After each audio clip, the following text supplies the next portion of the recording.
Imagine estar a um passo de ver cumprida uma promessa que Deus fez há 40 anos.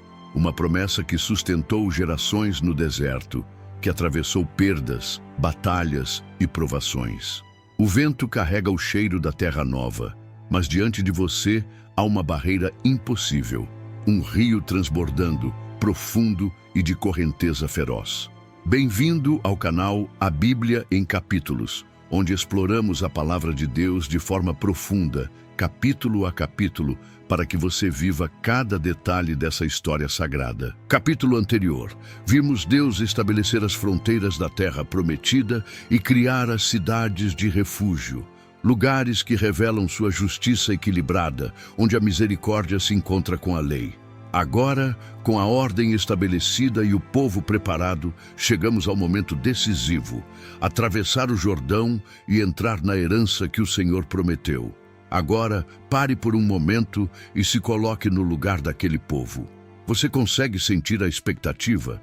Atrás deles, um deserto que marcou a geração passada com perdas, provações e milagres. À frente, um rio transbordando, cuja correnteza poderia engolir qualquer um que tentasse atravessar. E além dele, a terra prometida. Esse era o último obstáculo antes de pisarem onde Deus havia prometido a Abraão, Isaque e Jacó. Quantos de nós na vida também já estivemos diante de um Jordão? Um momento em que tudo que sonhamos está do outro lado, mas algo parece impossível de transpor.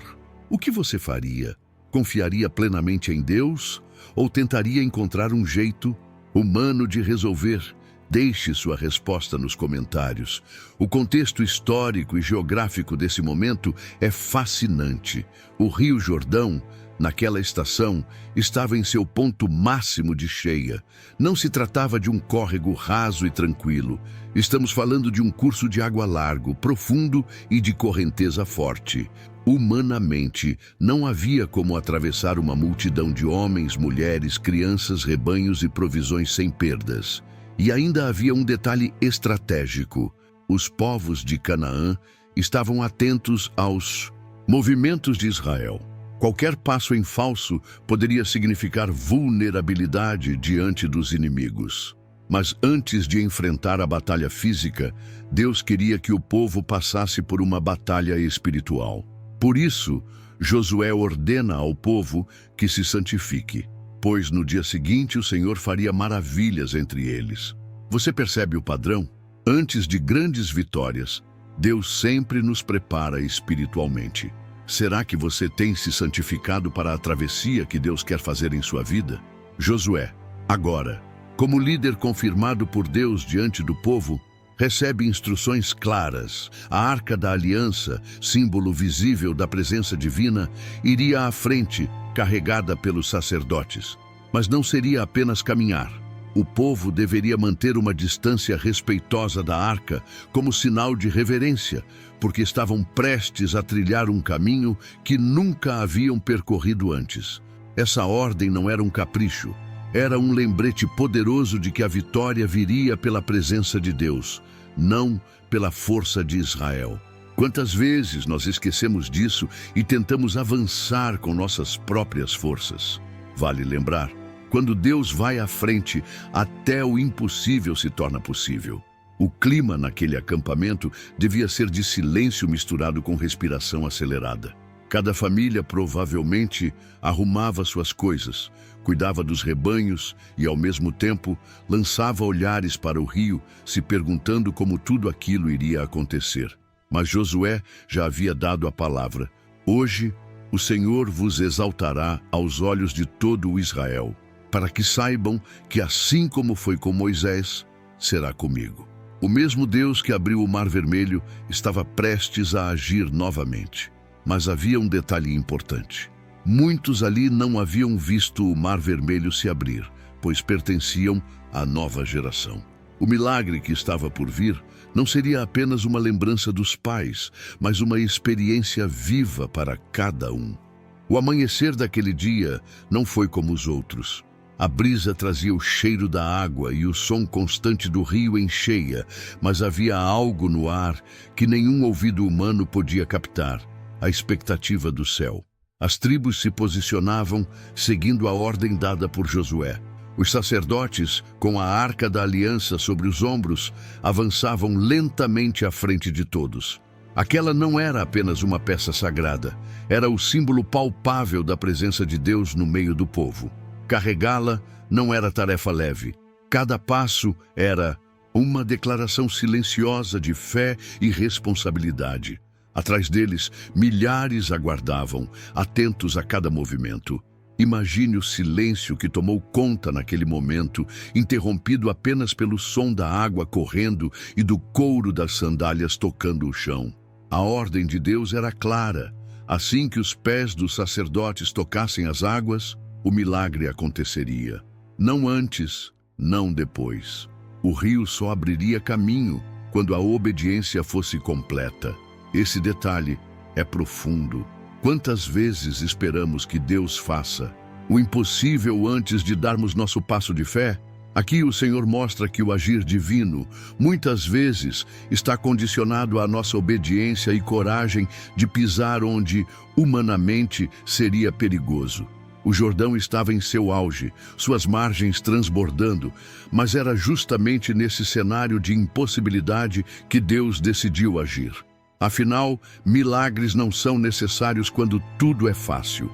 Eles brilham no escuro da impossibilidade.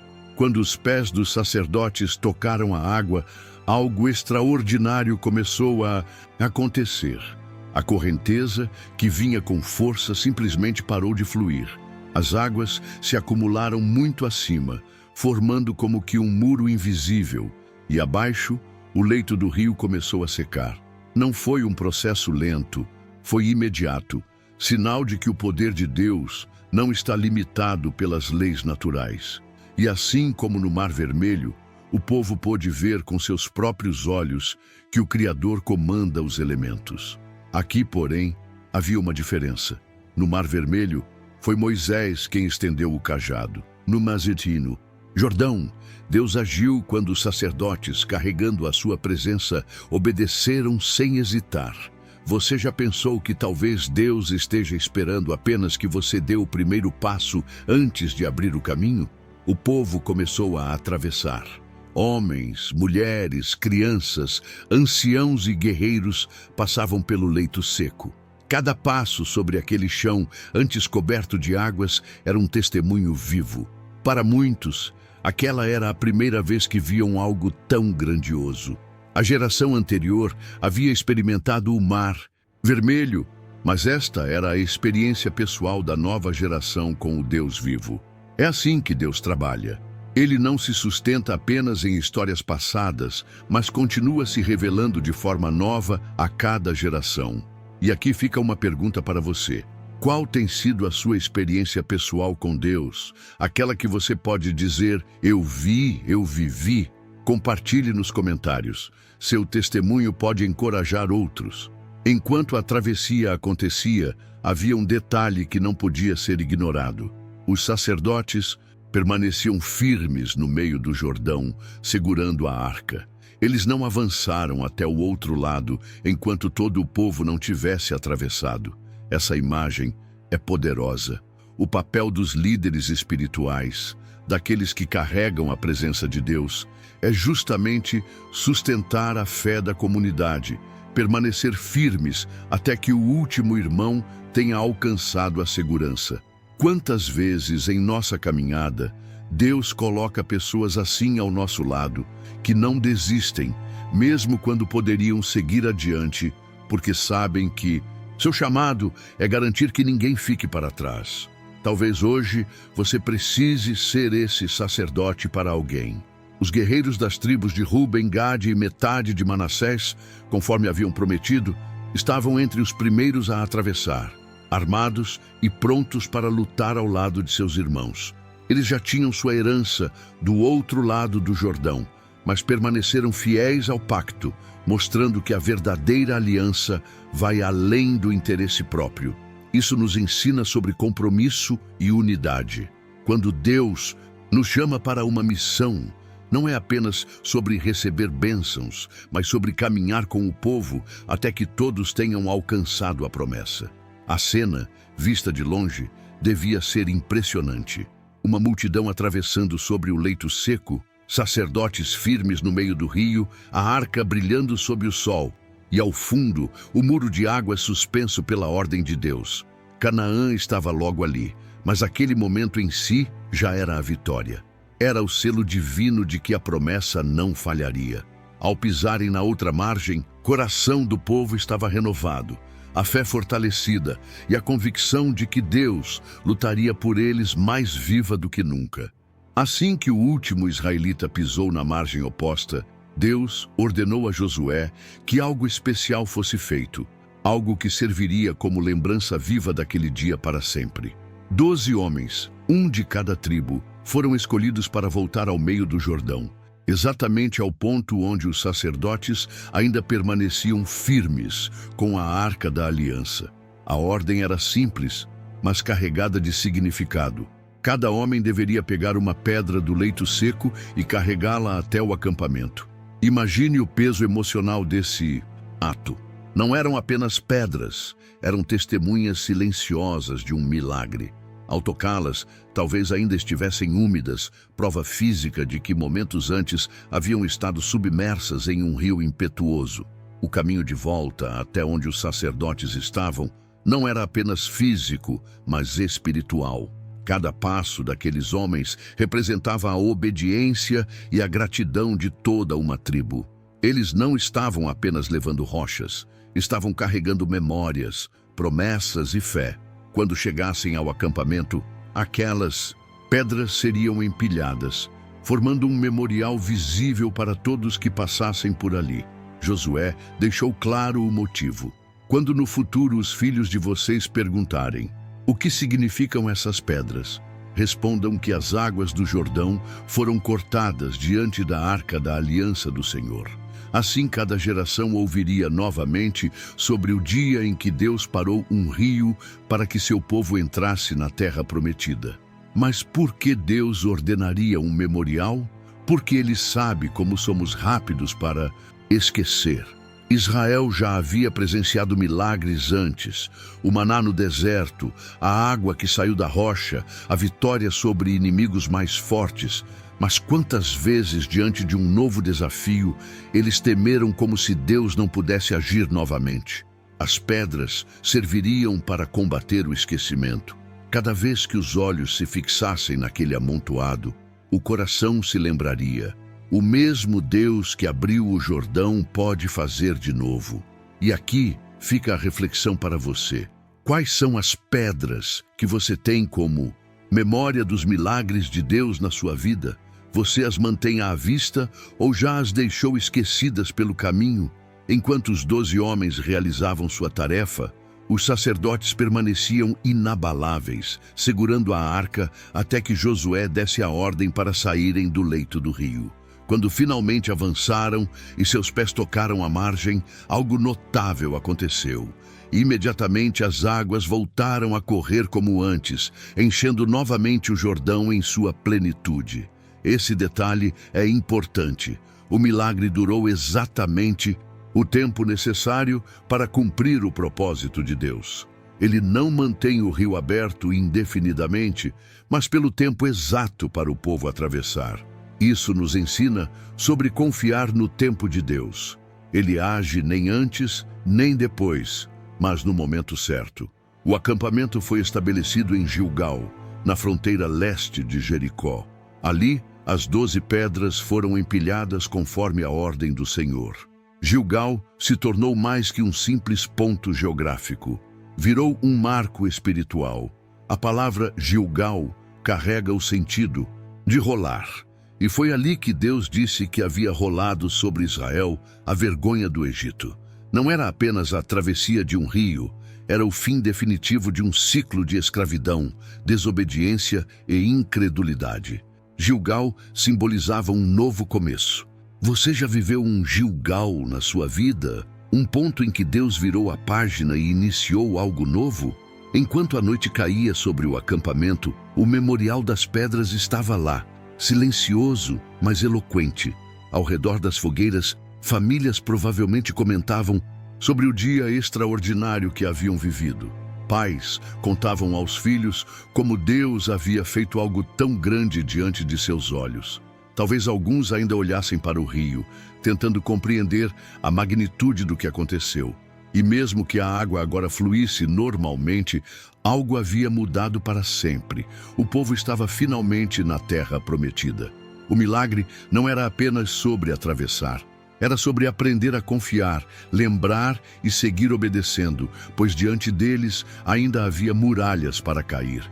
A travessia do Jordão não foi apenas um evento histórico ou geográfico, foi uma aula viva sobre fé, obediência e a forma como Deus conduz seu povo. Ao chegar a Gilgal, Israel não estava simplesmente em uma nova terra, estava em uma nova fase do relacionamento com o Senhor. O Deus que havia guiado pelo deserto, alimentado com maná e protegido de inimigos, agora se revelava como o Deus que cumpre suas promessas de forma visível e incontestável. E isso traz a primeira grande lição.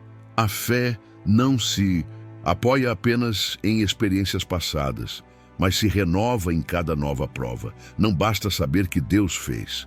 É preciso crer que Ele fará de novo, de forma nova, no tempo certo. A segunda lição é sobre liderança. Josué foi obediente em cada detalhe das instruções divinas. Ele não buscou atalhos, não tentou adaptar o plano de Deus à sua conveniência. Isso nos lembra que em tempos de desafio, precisamos de líderes que não apenas conheçam a voz de Deus, mas que estejam dispostos a seguir essa voz com precisão. Mais do que isso, precisamos também estar dispostos a seguir quando Deus coloca líderes diante de nós. Quantas vezes deixamos de viver milagres porque insistimos em seguir apenas nossas próprias ideias? Outro ponto que não pode ser ignorado é a importância da memória. O memorial das 12 pedras é um lembrete para sempre. Vivemos em uma era de pressa, onde até as maiores vitórias podem ser esquecidas em questão de dias. Deus sabia que seu povo precisaria revisitar essa lembrança, especialmente quando enfrentasse novos obstáculos. Por isso, o memorial não era um luxo, mas uma necessidade. E aqui fica um desafio. Como você tem registrado os feitos de Deus na sua vida? Talvez seja a hora de criar o seu próprio memorial. Pode ser um caderno de gratidão, uma fotografia especial ou até um simples objeto que, ao olhar para ele, você se lembre que Deus esteve lá. O impacto da travessia não ficou restrito ao povo de Israel.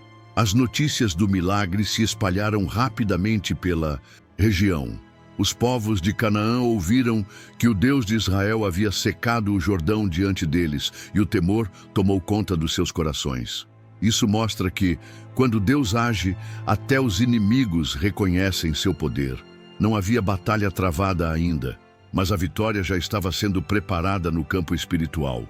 É um lembrete de que muitas vezes Deus começa a derrubar muralhas antes mesmo de darmos o primeiro passo rumo a elas.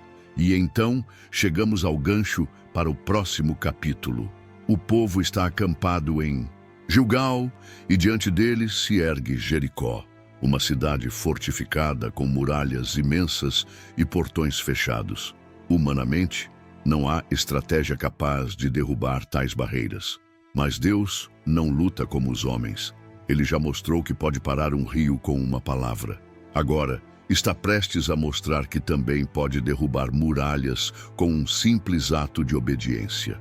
No próximo capítulo, vamos ver que a vitória sobre Jericó não virá de espadas afiadas, mas de uma fé que caminha, toca trombetas e confia que o Senhor age de maneiras que desafiam a lógica humana. A travessia do Jordão nos deixa uma moral clara. Não há barreiras intransponíveis para quem caminha com Deus. Pode ser que você hoje esteja diante de um rio em sua vida, um problema impossível, um sonho distante, um medo paralisante. O convite de Deus é o mesmo que fez a Josué e ao povo. Santifiquem-se, dê o passo de fé e confie que Ele abrirá caminho no momento certo. O Memorial das Pedras nos lembra que cada vitória merece ser lembrada porque será essa lembrança que sustentará nossa fé nos próximos desafios. Assim como Israel, podemos caminhar com confiança, sabendo que o Deus que nos trouxe até aqui não nos deixará no meio do caminho. Obrigado por assistir esse vídeo. Pedimos que se inscreva em nosso canal e curta esse vídeo. Ative também o sininho das notificações para ser avisado sobre nossas postagens. Até o próximo vídeo.